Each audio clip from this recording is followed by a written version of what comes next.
Ça me passionne en fait vraiment. Quand je regarde le fonctionnement d'un microbiote, j'ai l'impression de voyager. Le microbiote adore la diversité, mais comme nous au final.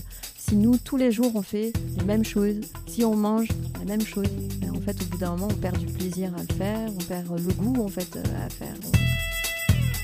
Aujourd'hui, je pense, on a perdu cette notion de pourquoi je mange. On mange avant tout pour avoir de l'énergie, pour avoir du carburant qui nous correspond, du carburant pour faire des choses qu'on aime dans la vie. C'est pas simplement se gaver, c'est pas simplement mettre de la nourriture dans la bouche, quoi. Je leur mets une petite boule de neige, tu sais, et je la secoue devant eux et je leur montre, je leur dis en fait si ton monde intérieur est tout le temps agité, les gens ne voient pas en fait qui tu es et c'est beaucoup plus difficile de rentrer en communication avec toi et toi avec eux en fait.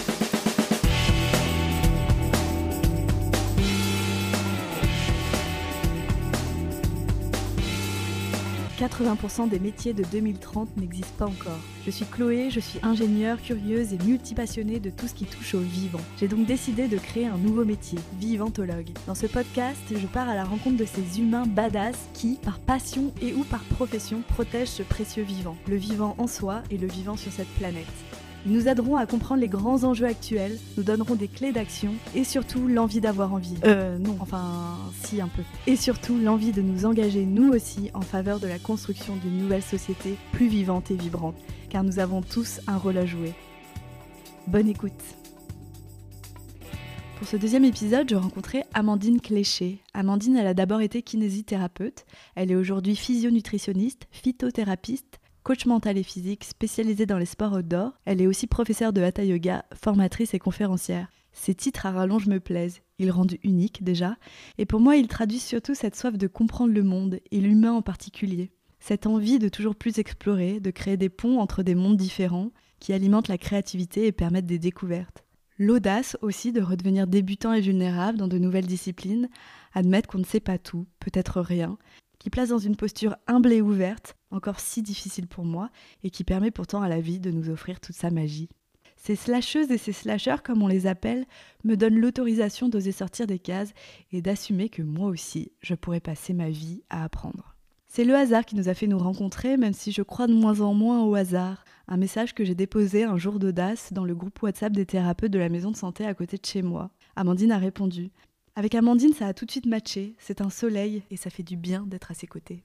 Pour l'enregistrement, on s'était donné rendez-vous à son cabinet dans un joli village en pierre dorée typique du Beaujolais. Ce matin-là, le ciel était nettoyé de tout nuage et de toute pollution, le contraste du bleu du ciel et du doré des bâtiments était saisissant. Avec Amandine, on a parlé du microbiote. De lui, je savais qu'il avait été une superstar pour avoir fait les gros titres de livres à succès. Le microbiote avait tellement fait parler de lui que j'avais l'impression de le connaître, mais je ne savais franchement rien. J'ai découvert un monde d'une richesse impressionnante. 100 000 milliards de microbes de 1000 espèces différentes, rien que dans nos tubes digestifs. 2 kilos de vie constituant une usine ultra intelligente dont nous dépendons complètement, mais qui pourtant n'est pas nous. Avec Amandine, on a donc parlé du microbiote, mais on a aussi parlé d'alimentation holistique. Qu'est-ce que ça veut dire se nourrir ? Mais aussi de stress et de prendre soin de soi. C'était passionnant, au point de faire 3 enregistrements différents tellement je ne voulais pas que ça s'arrête. Je l'ai regretté au montage. J'espère que l'échange vous plaira autant qu'il m'a plu de le créer. Et pour commencer, je laisse Amandine nous expliquer ce qu'est un physionutritionniste et un phytothérapeute. Un physionutritionniste, on va dire que c'est une personne qui va se baser sur la physiologie de l'être humain pour l'accompagner dans une adaptation de son alimentation. Voilà, pour que l'alimentation, en fait, colle au mieux dans son métabolisme pour avoir un bien-être global de la personne. Et phytothérapeute, en fait, c'est tout simplement une personne qui a étudié la phytothérapie. Donc, je me suis passionnée par les plantes à un moment donné dans ma vie où je me suis dit que on pouvait... on va dire, pallier certains maux par l'accompagnement par les plantes et pas que de la médication industrielle, pharmaceutique. Même si il faut rappeler que beaucoup de médicaments pharmaceutiques proviennent en fait des plantes. Voilà. Merci beaucoup. Alors dans ce podcast, les vivantologues, l'objectif c'est de vulgariser des notions en lien avec le vivant. car le savoir, c'est le pouvoir, et ensuite de donner des clés d'action pour que nous puissions tous nous emparer de ces sujets. Et lors de notre premier échange, je t'avais demandé s'il y avait un sujet en particulier qui te semblait hyper important de vulgariser lié à l'alimentation et à tes expertises. Et tu m'as parlé du microbiote. Pourquoi est-ce que ça te semble si important de parler de ce sujet ? Je pense que c'est important de parler de ce sujet parce que déjà, on est en plein boom en termes de connaissances par rapport à ce sujet-là. Et que malheureusement, il est encore très méconnu par la plupart des personnes. Et le microbiote va vraiment avoir un impact sur tellement de plans, on va dire, pour le bien-être. On n'en est qu'au début, en fait, de la réalisation vraiment de l'impact de notre microbiote. Et je pense que c'est vraiment important de dire notre microbiote, parce qu'en fait, sans lui, on aurait 15 ans d'espérance de vie. C'est-à-dire qu'en fait, l'être humain ne peut pas vivre sans son microbiote. C'est impossible. Et il faut savoir qu'en fait, notre microbiote est composé de bien plus d'organismes que ce qu'on pouvait penser. Et il y a même, en termes de nombre, c'est supérieur à notre propre, on va dire, bagage cellulaire, ce qui est en fait incroyable. Du coup, est-ce qu'on peut rappeler rapidement ou pas, ce qu'est le microbiote ? Où se trouve-t-il et comment il fonctionne ? Est-ce que tu peux nous donner quelques informations ? Alors, en fait, on n'a pas qu'un seul microbiote, on a plusieurs microbiotes. Les microbiotes, c'est l'ensemble des organismes vivants, non pathogènes pour notre organisme en tant qu'être humain. Et il se situe en gros de partout. Tout ce qui a un contact avec l'extérieur. Donc, même notre intestin, notre estomac a un microbiote parce que, en fait, via la bouche, il va y avoir un contact avec l'extérieur. Donc, la peau a un microbiote, le vagin a un microbiote, voilà. Donc, et chaque microbiote a sa propre composition. Donc là aussi, c'est intéressant parce que sur les traitements, en fonction d'une pathologie, par exemple, si j'ai par exemple un problème au niveau, je sais pas, de la gencive, et certains probiotiques vont aider en fait à réparer la gencive, mais ça ne va pas être les mêmes organismes que ceux qui sont dans l'intestin, par exemple. Et les microbiotes sont des organismes interdépendants, c'est-à-dire qu'ils vont communiquer avec notre cerveau, voilà, avec nos cellules, notre système immunitaire, et aussi entre eux, ils vont communiquer entre eux. C'est un petit peu, moi je trouve qu'en fait on a un véritable univers à l'intérieur de nous. Et aussi, moi, j'avais parlé de ce sujet-là parce que moi, ça me passionne, en fait, vraiment.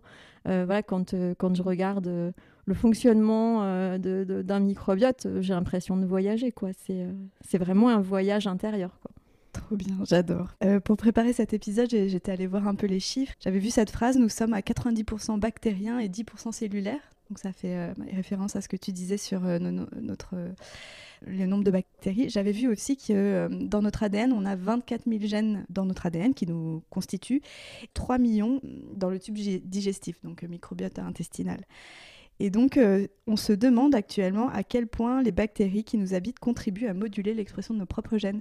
Et je trouve ça assez incroyable. Ouais, complètement. En fait, voilà, comme je te le disais, on est vraiment au début de la connaissance de ce microbiote, au niveau de la communication, au niveau de leur fonctionnement, c'est une intelligence qui est exceptionnelle. Enfin, je pense que c'est quelque chose qui, à un moment donné, peut même un peu nous dépasser. Enfin, comme tu le dis, il y a un médecin, je crois que c'est le docteur Alouche, qui dit à un moment donné, on peut se même poser la question en fait de qui est l'hôte de qui en fait. Et j'aime bien cette idée en fait de rester humble devant la vie avec ce qu'on voit en ce moment. Voilà, on peut vraiment se poser la question de la place de l'être humain à un moment donné. Voilà, peut-être que les petites bêtes que l'on a à l'intérieur de nous ont beaucoup aussi à nous apprendre sur l'écosystème. Alors, on a un véritable écosystème intérieur, interdépendant, indissociable de notre vie. Et il nous apprend beaucoup sur, en fait, prendre soin de nous-mêmes, quoi. J'adore. Avant de parler de comment prendre soin de ce microbiote, avec les connaissances actuelles, quelles sont les fonctions qu'on connaît aujourd'hui et qu'on attribue à ce microbiote? Est-ce que tu peux nous en parler? Alors, les fonctions, elles sont assez larges. Le microbiote, on va dire intestinal, déjà, il a pour première fonction, en fait, de nous aider à digérer. C'est-à-dire que les petites bactéries, tous les micro-organismes du microbiote intestinal ont cette capacité, en fait, de, on va dire, découper, voilà, pour vulgariser un peu la digestion. Mais en gros, ils vont découper les aliments et même certains aliments que nous-mêmes nous ne pouvons pas faire. C'est-à-dire que nous avons des enzymes qui sont là pour nous aider à digérer, etc. Mais nous ne sommes pas capables de toutes les produire, ces enzymes-là. Et le microbiote va déjà nous aider à digérer, en fait. Donc ça, c'est la première chose, parce que comme il nous aide à digérer, il va nous aider à assimiler en fait certains nutriments qui nous sont en fait essentiels. Voilà. Ensuite, il a un rôle vraiment important dans le système immunitaire, qui est en fait notre système de défense. Et c'est là où aujourd'hui, il y a une avancée en termes de comment on peut en fait... la conscience qu'on a mis dans notre microbiote, c'est qu'à un moment donné, on s'est dit, on a découvert que notre système immunitaire ne rejetait pas le microbiote. C'est-à-dire que en fait, tout ce qui fait partie de nous, du soi, en fait, c'est ce qui est reconnu en fait par notre système immunitaire, et il n'empêche que le microbiote est reconnu par notre système immunitaire comme faisant partie de nous, du soi. Et à l'inverse, il y a certains micro-organismes du microbiote qui sont pathogènes, alors qui ne font pas partie du microbiote, mais qui sont des micro-organismes pathogènes. Et là, le système immunitaire entre guillemets, s'en débarrasse, quoi.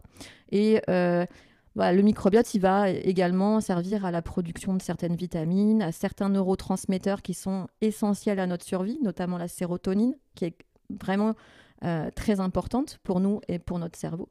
Donc en fait, c'est très très large, quoi. J'avais vu que 80% de la sérotonine est sécrétée par notre intestin. On voit le côté stratégique de ce microbiote. J'avais vu en faisant mes recherches que l'intestin grêle, donc, qui est la première partie du processus d'assimilation et où il y a cette présence du microbiote, si on l'étudie sur des tissus vivants, on remarque qu'il fait 30 mètres carrés avec toutes ses villosités. Et du coup, on comprend bien que c'est une plateforme hyper importante pour nous au niveau immunitaire. Et j'avais vu aussi qu'il y avait plein de neurones, c'est pour ça aussi qu'on entend le deuxième cerveau. Donc c'est vraiment une plateforme logistique hyper importante pour le corps, et c'est passionnant d'en prendre conscience, en fait, et j'avais pas conscience de ça. Peux-tu nous partager ce qui peut déséquilibrer un microbiote? Alors, ce qui peut déséquilibrer un microbiote, déjà, tout le monde a subi dans sa vie ou voilà, des phénomènes, des facteurs qui viennent appauvrir le microbiote, ou en tout cas le déséquilibrer, ne serait-ce que voilà, des prises d'antibiotiques. Des médicaments, du coup, peuvent venir faire comme une chasse du microbiote. Le sport intensif, c'est pas aussi par hasard que je me suis intéressée au microbiote. Voilà, dans une de mes périodes de vie, j'ai fait beaucoup de sport, et il n'empêche que c'était un facteur qui a eu un impact en fait sur ma santé. Et puis l'alimentation, voilà, on en a parlé, le stress émotionnel, on va dire un événement dans ta vie au niveau émotionnel peut avoir en fait un impact sur le microbiote. Et puis l'environnement. Voilà, le facteur aussi qui est posé dans les questions, dans les interrogatoires, c'est est-ce que vous êtes né par césarienne ou plutôt par voie basse? Est-ce que vous avez eu des antibiothérapes régulièrement? Est-ce que vous êtes plutôt dans un environnement plutôt très stérile? Enfant, les 3 premières années de notre vie, si on est plutôt dans un environnement très clos, très stérile, ça va avoir un impact en fait sur notre richesse, notre diversité en fait de microbiote. C'est pas tant le nombre de bactéries qui est important, c'est vraiment la diversité alors je dis bactéries, mais micro-organismes. Il n'y a pas que des bactéries, il y a des champignons, il y a plein d'autres choses. En tout cas, il faut savoir que une pathologie avec un traitement antibiotique va vraiment nécessiter une alimentation derrière plutôt riche en végétaux, en fibres, et éventuellement une prise de probiotiques. Ça peut être vraiment intéressant, quoi. Donc maintenant qu'on a compris à quoi servait ce microbiote, pourquoi il était stratégique pour nous d'en prendre soin, j'ai même la phrase « plus nos bactéries sont heureuses, plus on est heureux ». J'avais lu ça et ça m'a plu. Sachant aussi, ça m'avait marqué pendant les recherches, on a 1000 espèces de bactéries dans le microbiote intestinal qui assurent des fonctions différentes. Comment est-ce qu'on prend soin de ce microbiote ? Est-ce que tu as des conseils ? Oui, en fait, des conseils, il peut y en avoir en fait sur plein de terrains possibles, en tout cas sur plein de domaines de notre bien-être. Parce que comme tu l'as très bien dit, notre microbiote va assez bien refléter en fait notre manière en fait d'être à l'intérieur de nous. C'est-à-dire que il va avoir un impact au niveau de nos émotions. Mais nos émotions vont avoir un impact sur lui. Il va avoir un impact en fait sur notre fonctionnement du physique et notre rapport au physique va avoir un impact sur lui. Donc en fait, le microbiote, il est comme nous, c'est-à-dire qu'il va être très sensible au stress. Donc alors, je vais parler au jeu, comme ça, au moins. Mais plus je me suis rendu compte, en fait, et plus j'ai pris conscience de mes stresseurs, ce qui pouvait, moi, me générer du stress, et plus je pouvais agir dans le sens du bien-être de mon microbiote. Parce qu'en fait, plus je vais limiter les stresseurs, plus je vais limiter le stress, en fait, sur mon microbiote. Et l'alimentation en fait partie. On sait aujourd'hui qu'une alimentation plutôt industrielle va être un stresseur pour nous.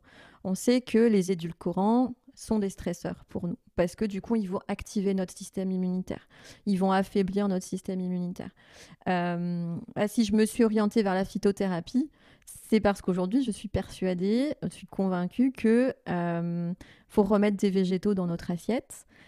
Faut remettre de la diversité. Le microbiote adore la diversité. Mais comme nous, au final, si nous, tous les jours, on fait les mêmes choses, si on mange la même chose, en fait, au bout d'un moment, on perd du plaisir à le faire, on perd le goût, en fait, à faire.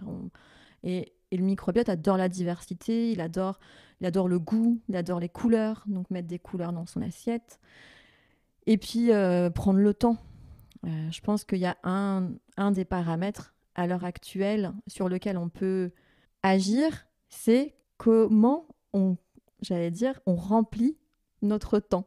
Là, on va parler de comment on remplit notre assiette, comment on remplit notre ventre. Je pense qu'aussi la question, c'est de se dire, est-ce que je prends le temps de manger ? Est-ce que je prends le temps de mastiquer ? Le microbiote adore, en fait, comme nous, faire le moins de job possible. Donc, si on mastique, on va moins l'épuiser.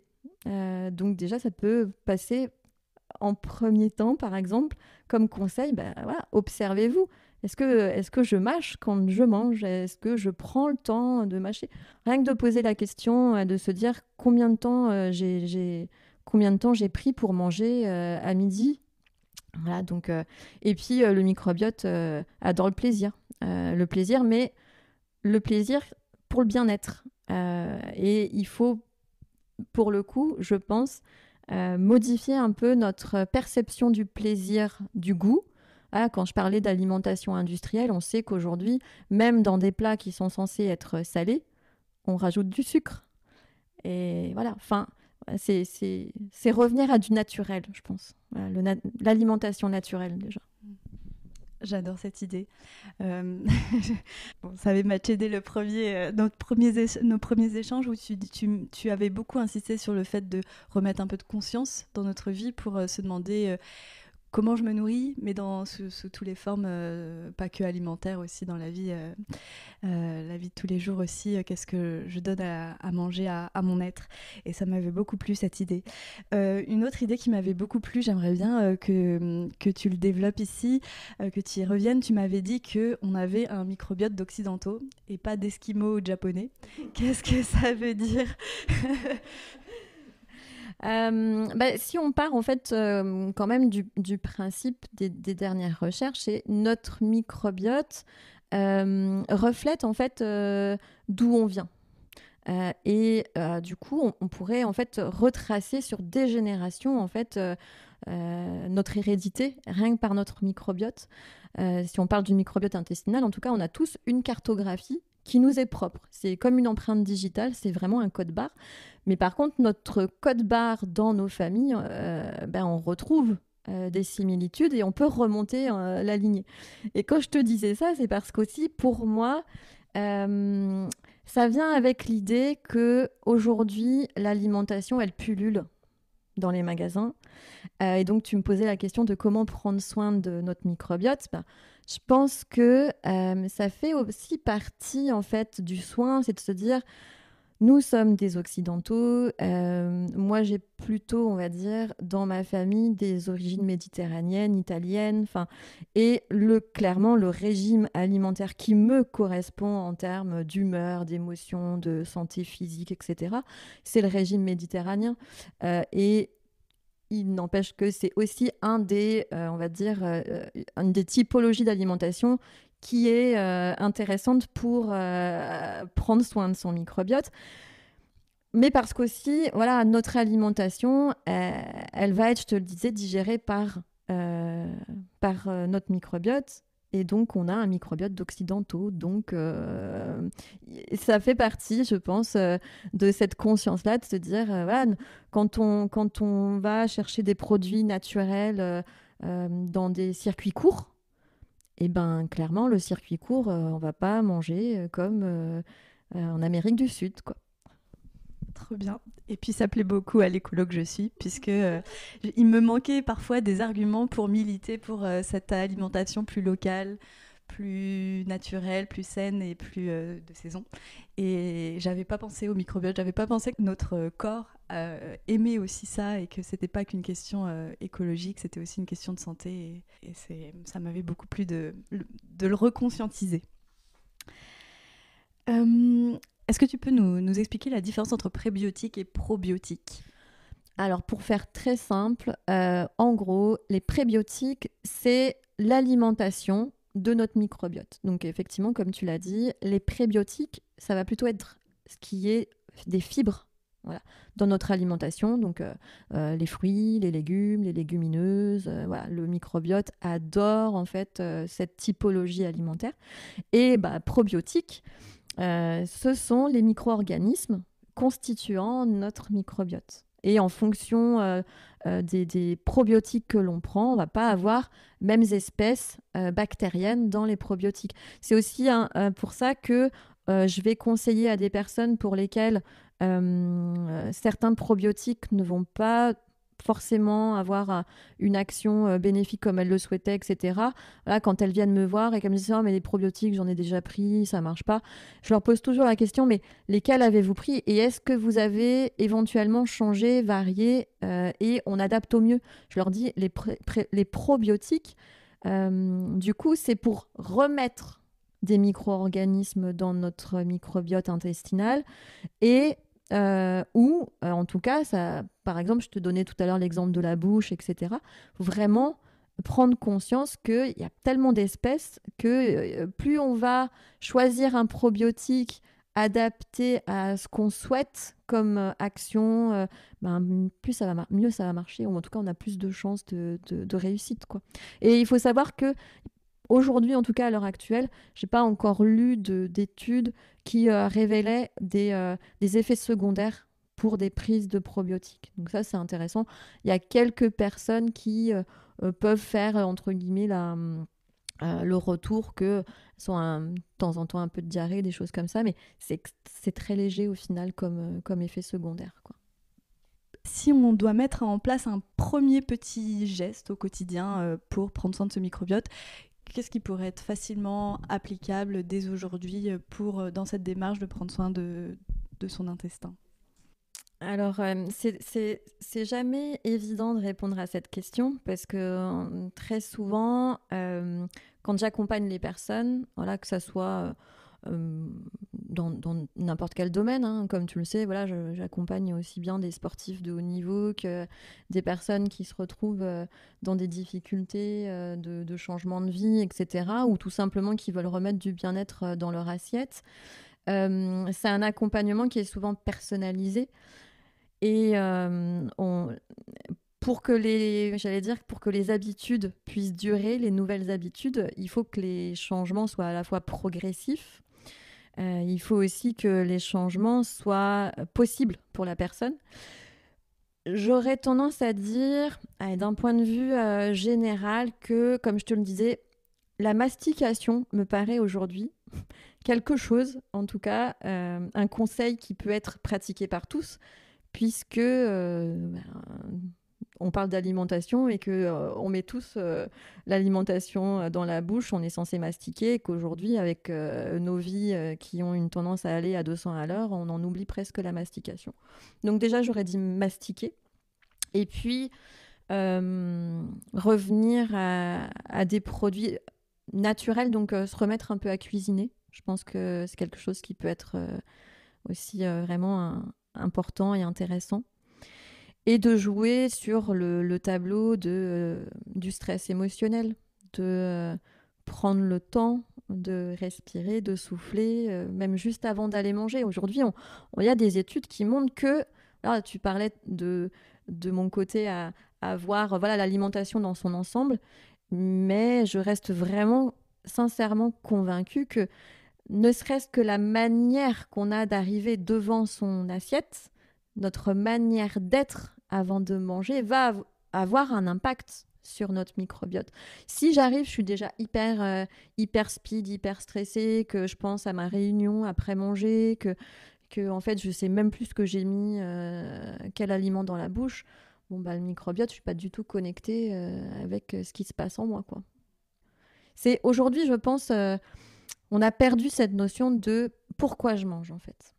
Pourquoi je mange. Et on mange avant tout pour avoir de l'énergie, pour avoir du carburant qui nous correspond, du carburant pour faire des choses qu'on aime dans la vie. C'est pas simplement se gaver, c'est pas simplement mettre de la nourriture dans la bouche, quoi. C'est pas ça, en fait. J'adore cette idée. Et il y a la mastication, ça fait plusieurs fois que j'entends que c'est hyper important. Et moi, je sais pas faire. Je vais essayer de mettre plus de conscience dessus parce que ça commence à faire beaucoup de professionnels et d'experts qui disent à quel point c'est important. Et j'aime vraiment beaucoup cette idée de changer notre relation à l'alimentation. Il y a l'art japonais qui consiste aussi à faire des belles assiettes. Et je trouve que c'est remettre du plaisir, comme tu disais, de la joie dans notre alimentation. Ça me parle beaucoup. C'est quelque chose que j'ai un peu oublié. Et donc, je vais essayer de m'y reconnecter, ouais. Tu as parlé plusieurs fois du stress qui impactait le microbiote, mais on sait qu'il impacte toute notre vie et nos émotions. Qu'est-ce que le stress pour toi ? Je me pose la question depuis quelques jours parce que j'ai cette notion qui revient avec des experts qui m'en parlent. Et en fait, je n'arrive pas bien à le définir. Qu'est-ce que le stress pour toi ? Le stress, pour moi, c'est un mécanisme d'adaptation au changement qu'on a. Voilà. Le stress, c'est en fait une réaction à un stresseur. Souvent, on mélange un petit peu les deux. Mais pour moi, il y a un stresseur. Mettons, tu es dans la savane, tu te retrouves face à un lion. Le lion va être le stresseur. Voilà. Et ça va générer, du coup, une réaction de stress pour que tu puisses réagir au mieux face au lion. Soit tu grimpes en haut de l'arbre qui est juste à côté de toi, soit tu appelles au secours, ou soit tu rentres vite dans ta voiture, tu fermes les vitres. Enfin, voilà. Et donc ça, on va dire que c'est l'exemple du stress aigu. Par contre, on peut avoir ce qu'on appelle du stress chronique et qui est malheureusement aujourd'hui un des fléaux de notre société occidentale. Le stress chronique peut être en fait une adaptation permanente, sourde, à quelque chose en fait qui ne nous correspond pas. Voilà, et on en arrive à un épuisement. Est-ce que ça voudrait dire qu'on est sursollicité par plein de stresseurs aussi, cette notion de stress chronique? Est-ce que c'est aussi parce que la société est très stimulante et que du coup, est-ce qu'il y a ça? Je pense c'est multifactoriel dans le sens où si on part du principe que c'est un système, le stress, il y a à la fois le nombre de stresseurs, la quantité de stresseurs, quels sont les stresseurs, les ressources qu'on a internes. Plus on a de ressources internes, plus on peut faire face aux stresseurs. Et ça, c'est quelque chose pour laquelle on milite beaucoup avec ma collègue Elodie dans les écoles, parce qu'on part du principe que plus on va transmettre et donner des ressources intérieures aux enfants, que ce soit physique, que ce soit sur les émotions, que ce soit sur le mental, plus on va avoir une capacité en fait à diminuer le ressenti du stress et donc à diminuer l'impact du stress. Et le stress va avec la notion de charge. C'est-à-dire que plus tu vas avoir une charge, un ressenti face au stress, plus tu vas avoir un risque de dépasser en fait les capacités d'adaptation de ton système. Donc, là, c'est là où on peut en arriver à l'épuisement, à certaines pathologies, etc. Et quand je parlais de stress chronique sourd, on peut être, entre guillemets, alors victime, j'aime pas trop le mot, parce que ce serait enlever une part de responsabilité et on en a toujours une, mine de rien. Mais en fait, on peut avoir une réaction de stress permanente sans vraiment s'en rendre compte. C'est ce qu'on appelle en fait, par exemple, l'inflammation de bas grade dans notre corps, on en revient avec notre microbiote. Un microbiote qui est déséquilibré, au début, on ne se rend pas vraiment compte de l'impact qui peut y avoir au niveau physique, mais il y a une inflammation de bas grade, c'est-à-dire que notre système immunitaire, il carbure un peu en permanence. On n'a pas des douleurs, mais on a des petits symptômes quand même, par-ci, par-là. Et du coup, à un moment donné, en fait, la cocotte, elle déborde. Pour moi, j'ai vraiment cette image en fait d'une balance, tu vois. Et pour moi, le stresseur, c'est quelles sont mes ressources d'un côté, quels sont les stresseurs. Et je pense que c'est simplement revenir à une conscience de est-ce que je suis à l'équilibre. Et quand j'accompagne les personnes, un des tableaux en fait que je leur fais remplir sur 7 jours, ils me remplissent un tableau sur ce qu'ils mangent pendant 7 jours. Quelle est leur activité physique? Quelle est en fait la qualité, comment ils dorment? Et puis le 4e, c'est tout ce qui est émotionnel. Et puis une fois qu'on a fait ça, on débrief. Parce que si on ne prend pas l'être humain dans sa globalité, en fait, à chaque fois, on perd en fait des parties de conscience ou de connaissance de soi. Et comme tout est interdépendant, en fait, c'est vraiment important. Et puis je leur donne après un tableau. Ils en font ce qu'ils veulent. Je leur dis, vous en faites ce que vous voulez. Non, je plaisante. Mais dans le tableau, pareil, il y a 4 colonnes. Et je leur demande pendant un certain temps, soit tous les jours, soit quand ils... Voilà. C'est eux qui déterminent en fait la fréquence d'utilisation de ce tableau.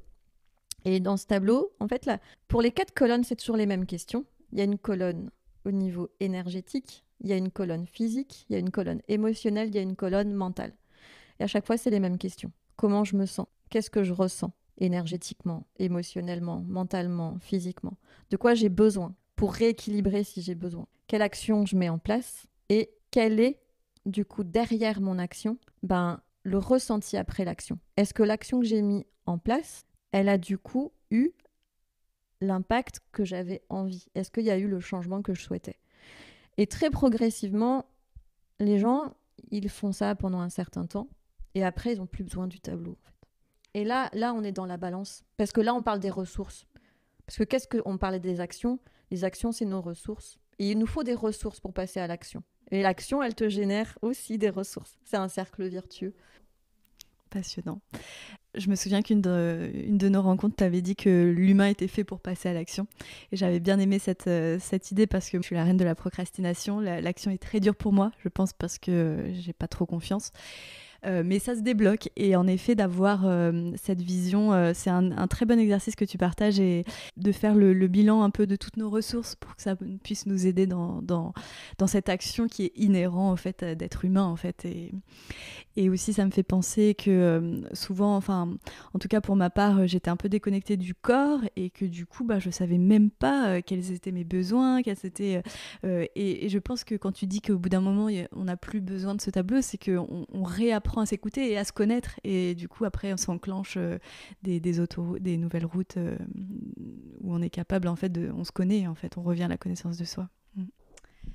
Oui, j'avais quand même envie de te poser la question au sujet du yoga parce qu'on en a parlé plusieurs fois et j'aimais bien ton approche et ce que ça t'avait apporté et en quoi ça reconnecte en fait à plus grand que soi finalement. Mais il y a aussi cette notion de s'ouvrir à l'extérieur et prendre soin du collectif. Est-ce que tu peux nous partager un peu ta vision des choses? Oui, alors le yoga pour moi, c'est une philosophie de vie. On peut être yoga en permanence. Être dans l'état de yoga, c'est être là, voilà. Je pense que c'est en fait quelque chose qui m'a attirée, mais depuis le plus jeune âge, sans savoir que ça s'appelait du yoga, en fait. Voilà, petite, j'avais des rituels à observer la nature, à être présente dans mon corps. Et ben en fait, je m'en suis éloignée, je pense par conditionnement social, voilà, pour tout ce qu'on s'est dit sur les différentes choses. Et mon parcours professionnel, voilà, j'ai été kiné, j'ai fait de la prépa physique, j'étais beaucoup dans le corps à un moment donné. Puis après, je me suis passionnée par l'alimentation, je me suis passionnée par la préparation mentale. Et grâce au Covid, je peux dire grâce au Covid, je me suis mise à refaire à peu près 3 heures de yoga par jour.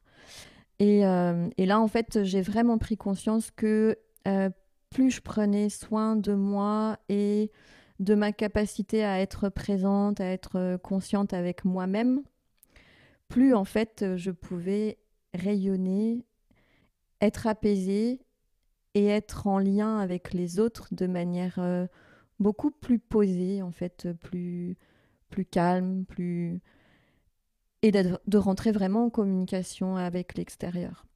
Et je pense, en tout cas pour moi, de mon expérience, le yoga, c'est pour moi une philosophie, une discipline de vie qui te permet en fait déjà de communiquer avec toi-même. Et plus tu apprends, plus tu arrives à communiquer avec toi-même, plus tu arrives à communiquer avec les autres. Donc c'est un côté de l'extérieur, ça peut paraître égoïste, de se dire, voilà, je réponds à mes besoins, je me recentre. Voilà, en yoga, on parle de centrage, d'introspection, de revenir à soi. Mais c'est pour être plus dans la capacité d'ouverture avec le monde extérieur, avec les autres. Parce que ton monde intérieur va te permettre, en fait, de rentrer en communication avec les autres. Et c'est avec les enfants, c'est une image que je leur donne et qui comprennent très rapidement. En fait, je leur mets une petite boule de neige, tu sais, voilà, et je la secoue devant eux et je leur montre. Je leur dis en fait, si ton monde intérieur est tout le temps agité, les gens ne voient pas en fait qui tu es. Et c'est beaucoup plus difficile de rentrer en communication avec toi et toi avec eux en fait. J'adore cette image, je vais la garder, elle est hyper percutante. Du coup, est-ce que pour toi c'est ça l'écologie et prendre soin de cette planète? Est-ce que c'est d'abord revenir à soi pour rayonner quelque chose de plus sain, de plus serein? Alors, je vais te faire une réponse à la hindoue. Je pense que je vais te dire que la réponse est à la fois juste et à la fois fausse. Je pense que oui, pour être dans un écosystème, en tout cas interdépendant, équilibré, il faut penser à soi, à ses besoins pour être mieux à l'intérieur de soi et du coup ne pas dépendre que de l'extérieur. Mais en même temps, il faut le faire par, j'allais dire, amour pour soi et les autres. Et c'est aussi en voulant, entre guillemets, je pense, en ayant cette envie d'un monde plus équilibré, plus juste, plus harmonieux. Pour moi, je le vois comme un cercle vertueux. J'agis à l'extérieur, c'est aussi pour moi. Et j'agis pour moi, c'est aussi pour l'extérieur, tu vois. Enfin, je vois vraiment comme une boucle, en fait, comme un cercle vertueux. Et c'est pour moi vraiment l'image du jardin. Tu vois. Pour en revenir au microbiote, je pense qu'on a un jardin, vraiment un jardin intérieur. Et c'est exactement comme prendre soin d'un jardin à l'extérieur. Voilà, quand je prends soin de l'environnement, de la nature, c'est aussi pour avoir une meilleure qualité de vie, d'air, des aliments plus sains. Et quand moi, je prends soin de moi et de ce qui se passe à l'intérieur, c'est pour moins polluer l'extérieur, quoi. que de belles images. Je vais garder tout ça précieusement. Ma dernière question pour toi. On arrive à la fin de ce podcast. Le podcast s'appelle Les Vivantologues. Moi, je suis passionnée par la notion de vivant. Qu'est-ce qui te rend vivant sur cette planète, Amandine ? Beaucoup de choses. Je pense qu'il y a un mot qui me vient, c'est la passion. Je suis une personne passionnée. Ce qui me rend vivante, il y a un deuxième mot qui vient, c'est vibration.